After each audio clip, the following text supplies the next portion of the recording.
Back in the Geico restart zone. Green flag goes back in the air. 3 laps to go at Daytona.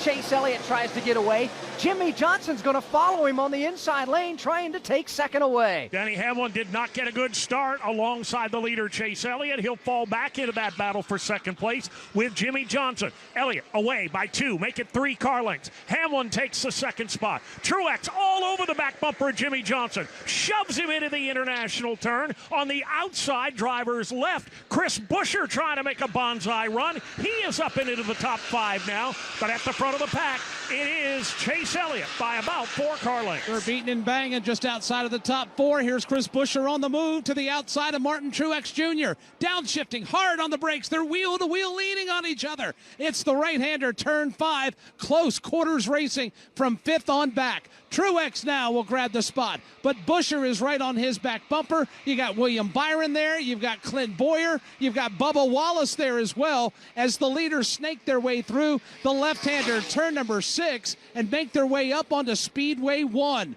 Elliott away with a 5 car length lead over Denny Hamlin. It's 7 back to Jimmy Johnson in 3rd, and another 10 back to Martin Truex Jr. in 4th. Chase Elliott trying to pick up where he left off prior to the caution flag. That is at the front of the field and pulling away. Make it 3 car lengths now back to Denny Hamlin in 2nd, under braking into the bus stop. 3 more car lengths back to Jimmy Johnson. He runs in 3rd. Martin Truex Jr. 4th, but then that battle from 5th on back, led by Chris Buescher, William Byron, Clint Boyer, all there bunched up for the 5th spot. Yeah, they're wrecking back there in front of you also, but that is towards the tail end of the pack, and they all get away.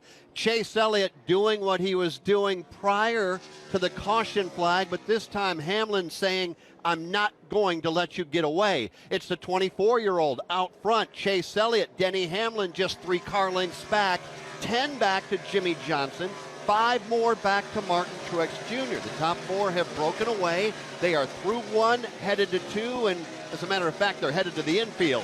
Single file, at least for this moment, until we get back around 8th or 9th position. That's where there's a pretty good battle going on. William Byron being hounded by Bubba Wallace. Kaz Grala's in the top 10. Bubba gets a piece of Byron. Now we'll go to driver's left, challenge him on the outside. Not going to work. He's going to lose a spot to Kaz Grala as the leaders head for the kink. Here they come through the kink, and now setting up for 5.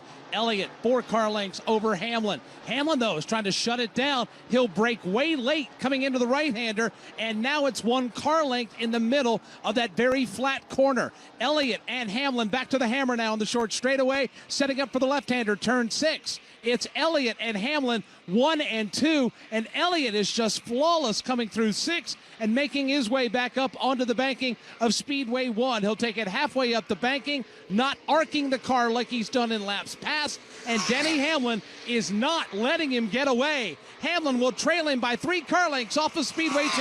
Hamlin keeping Chase Elliott, the race leader, at arm's length. The top 2, however, beginning to break away from Jimmy Johnson and Martin Truex Jr. in a private battle for the 3rd spot. Into the bus stop, the leaders come, and here comes Denny Hamlin, now within a car length of race leader Chase Elliott. That's the battle for the lead. Back onto Speedway, turn number 3, and onto the 31 degrees of banking. Elliott now pulling away by 5 car lengths. He's going to try to maintain that advantage. They'll come back to turns 13 and 14. That's the final chicane before the white flag will go in the air. Here's Chase Elliott. Denny Hamlin charges into the chicane. Can't chop off too many more car lengths, or does he? Hamlin's going to try to make another run. 3.61 miles to go at Daytona. Chase Elliott takes the white flag. Denny Hamlin is in hot pursuit as they go back to the infield. Chase Elliott trying to finish up the motorsports equivalent of pitching a perfect game. He has been flawless throughout the afternoon, but Denny Hamlin is still right there trying to steal it. A little further back, the battle for 3rd. Jimmy Johnson with a rear view full of Martin Truex Jr. Truex dive bombs into the International. He'll take 3rd away, but at the front of the pack, it is Chase Elliott by 5 car lengths. Final time headed for the kink. Elliott got a great launch out of the International Horseshoe across the kink, and now closing in on the Quinn Health lap car. Here comes Elliott and Hamlin for the final time in the Western Horseshoe. Turn 5, they've yet to pass the lap car. Now Half will get out of the way. Drivers right, leaders make their way through, drivers left. Turn 6, the left-hander for the final time. It's Elliott by 2 car lengths over Hamlin. They clear the corner, climb the banking of Speedway 1, and Elliott's going to leg it out. He'll take the car up the banking. Hamlin will hug the low lane. Now it's Chase Elliott by 3 car lengths. 4, 5, 6 car lengths the advantage for Chase Elliott, who's off Speedway 2 for the final time. Elliott beginning to pull away at the front of the field. How deep does Denny Hamlin drive into the bus stop? Under braking, chops it down to 2 car lengths. He has one more run at him out of this chicane and into the next off of Speedway turn 4. A car length and a half between race leader Chase Elliott, Denny Hamlin in second, Martin Truex Jr. in third. They're on the banking of Speedway 4. On a historic day in NASCAR here at Daytona on the road course, it would be a win you would never forget. Who's going to get back to the line first? Final time through 13 and 14. Hamlin is there all over the back end of Chase Elliott. It's going to be a drag race. Chase Elliott by a half a car length. Denny Hamlin right there will not be enough across the line. And Chase Elliott has scored the win in the Go Bowling 235 on the Daytona road course. Chase Elliott, career win number 8. Denny Hamlin second. Martin Truex Jr. is third. Jimmy Johnson fourth, and how about this? What a drive. Chris Buescher finishing in position number 5. Welcome back, race fans. It's good to have you here at Daytona. We'll be back in 2 weeks, by the way, to do it again without the infield road course. Is it fair to say, Rusty Wallace, that with this statement victory for Chase Elliott, he has now taken himself to the very top of all of the drivers at this level when it comes to road racing? I would say so, Jeff. That's a great statement because he's run so strong at the Charlotte Roval, the race we saw today, the rest of the road courses on a NASCAR circuit. He's tamed them all. He's looked really, really good out there. And you know what? He's embraced it. A lot of guys don't like road racing, but Chase loves it. He embraces it. And when you embrace something that passionate, you can really tell it's going to work out for you. He is making his way right now past the exit of pit road back towards turn 1. That's where the overwhelming majority of the race fans are. And Chase Elliott, he's certainly well aware of that, and he's going to go down there and do a bunch of donuts and light up the rear tires for all of the race fans down there at the end of the Tri-Oval. While he does that, we check in with Steve Post. There are a whole lot of warm race car drivers down here. Martin Truex Jr. dumping water down his front, now getting a big old gulp of water down here. Denny Hamlin getting a big drink of water. Jimmy Johnson has climbed out of his car. Martin Truex Jr. walks over. Martin, boy, I don't know how many cars you passed today. You guys, you had a lot of work today. Kind of describe your run here today. I didn't hear you. I didn't hear a word you said. Chase Elliott is down here celebrating right behind us. Describe your... Oh, I look forward to coming back. Oh, Martin Truex Jr., a lot of fun. Looking forward to coming back. Jimmy Johnson, a great day running up at the front of the field, talking with his crew chief, Clint Daniels. Champ, good to have you back at the front of the field. Kind of describe your afternoon here and racing at the end, trying to go for that big win. Yeah, great performance for the Ally Chevrolet, and a big thanks to everyone at Ally for their support all year long. It's been a tough year for us, and we haven't had the results, so to get a top 5 certainly is nice for Hendrick Motorsports and this whole race team. But a fun day. I really enjoyed that. There were a lot of challenges on the track. I didn't quite have the rear grip that I needed to hold off these guys or go race with a 9, but still held on for a great finish. That's for sure. Great finish for Jimmy Johnson coming out of here with a top 5 finish. We're going to keep right on rolling down here while we're moving down through. Chris Buescher, a great run, a top 5 finish for Buescher. He's down here with his team, with Luke Lambert and Kevin Kidd and everyone down here. Big smiles on their faces. You can see through their eyes that they have smiles on their faces. Chris, road racing, a top 5 finish. I know you've been good at it. You've won an Xfinity Series on it, but kind of describe your run and especially the late race mixing it up you were able to do up front. Yeah, that's just a fun day for our Fast Ford Mustang and team. We needed that after a couple of hard weeks, and there's some decent runs, some bad luck, and that was fun. So able to mix it up, steadily work our way forward. Just kept learning as we went, and there at the end we got to shake it up, got beat up, and all 4 corners of this Fastenal Mustang are beat up, but we got the finish out of it. So that was a good one. Good day. Good day, that's for sure. Chris Buescher down here. Great 5th place finish, the Fastenal colors on the Ford here. We got Denny Hamlin down here. He is talking with some other people. And I see Chase Elliott, Winston Kelly's hanging out there with him. I'm going to grab someone else that stopped down here. Making his Cup Series debut with a 7th place finish.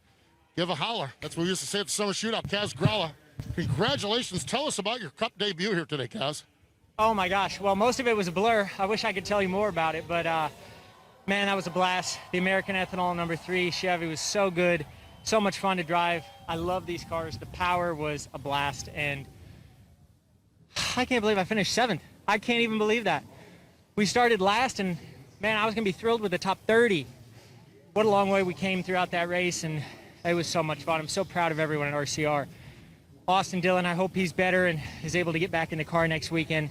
But it was an honor to be able to get the duties to drive this weekend, and I hope I made everyone proud back at RCR. Fairly confident he did. Kaz Gralla, his Cup debut with a 7th-place finish, guys. Now, after a world-class burnout in front of the fans here at Daytona, let's go down and meet the guy that did it. In Gatorade Victory Lane, it's Chase Elliott and Winston Kelly. I tell you what, he's becoming a top road course racer in NASCAR right now. But let's talk about toward the end of the race. You have a 10-second lead. Caution comes out.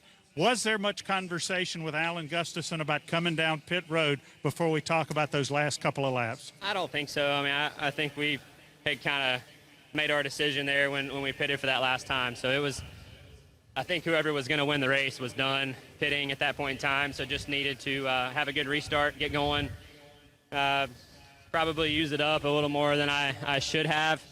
I was just trying to keep it balanced front to rear, and felt like I could mess that up pretty easy if I just didn't hit my mark. So, hindsight being 20/20, would like to have had a little more there in the tank at the end with Denny, but luckily was able to close it out. What was the difference there at the end? Because you had that 10-second lead. He seemed like he could get to you under braking, and then you could pull away. What was the difference? Yeah, I think, he was certainly charging the entries a little more than I was. And when I, had a little bit of a gap, I just didn't want to do anything stupid and felt like I could maintain that gap if I just focused on getting a good drive. And like I said, I wish I had a little more in the tank. That was my fault, but we'll, think about that next time and go to work. This car was incredible, but what we saw was you driving a flawless race. How did you see it from the seat? I know you're never one to take any credit, but how did you see it from your perspective? Because we saw a mistake-free race. Yeah, I mean, I definitely made a few mistakes for sure. I'm sure they got them on TV, and they always like to talk about those. So, but nonetheless, I felt like we did a solid job. Alan called a really good race. Our Napa Camaro was really fast, and when you have fast Camaros like that, you find yourself in position to win a lot more often, and it certainly makes the strategy side, less to think about in those situations. When you grow up in the sport like you have, you pay attention to the history. You've won 2 pretty historic races this year. One at Bristol, the All-Star race, first, only the second time outside of Charlotte, and here the first time on the road course. Your reaction to that, being somebody that pays attention to the history? Yeah, just such a privilege to be here. I think first and foremost, and I don't take that for granted. This is a great opportunity for me. I mean, to be able to drive race cars for a living, and to reflect on the history and what has built this place is very special. So I don't feel like I'm anywhere near the history books, but certainly striving to be there, and maybe one day we can be a part of some great things. Well, I would say in recent memory, he has won 4 of the last 6 road course races, 3 in a row. Second time in 2020. Chase Elliott in Victory Lane. All right, Winston, thank you very much. Congratulations to Chase Elliott. The celebration will continue for a while down there in Gatorade Victory Lane.